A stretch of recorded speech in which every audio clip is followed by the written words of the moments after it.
Hello everyone, good evening. So pasensya na po sa Facebook guys. Karating lang namin galing sa mahabang biyahe. Galing kami nagligo sa pool, at the same time galing kami sa dagat.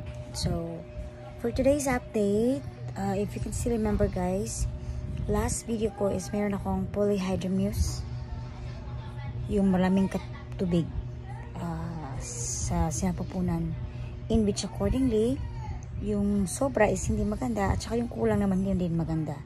It must be normal. So as in after nun, diba, nag-share ako na kinakabahan ako, natatakot ako, umiiyak ako, and then dun ko na-realize na siguro siguro maraming tubig yung panibigan ko kasi ang lakas kong kumain ng mga sweets, ng mga pagkain at saka yung mga carbo talaga. Kasi doon sa school, mayroon ako mga students before na grade 12 na nagbebenta sila ng mga pagkain kasi nga sa interrupt nila. So, lagi silang pumunta sa room kasi nga gusto nila magpabili. So, ayoko din naman silang ma-offend. So, yung isang klase nagbebenta ng ice candy, another naman grupo ice candy ulit, another naman is another food na matatamis. So, bumibili talaga ako guys and tinitaste ko talaga. So, yun yung unang pumasok sa mind ko, yung bakit ako mayroong poly.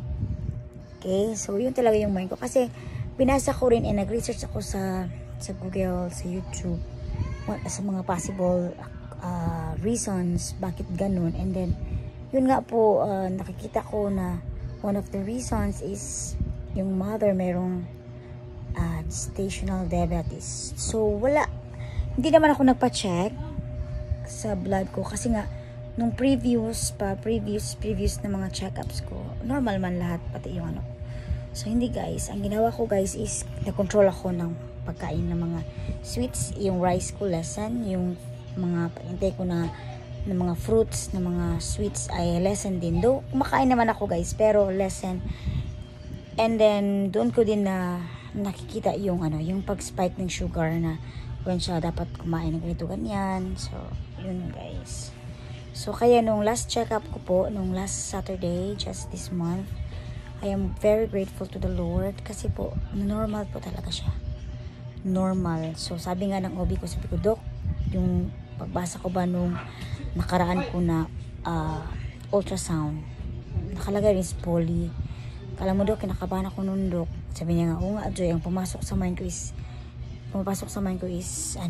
sabi na is yung diabetes, sabi niya ganun.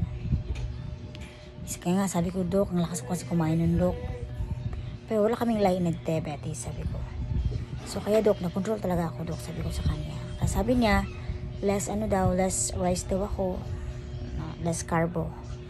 So I hope it can help everyone. So but then I know maraming cases po bakit ganun. But in my case, yun po yung nangyari. So, thank God and thank you so much for watching. Bye-bye.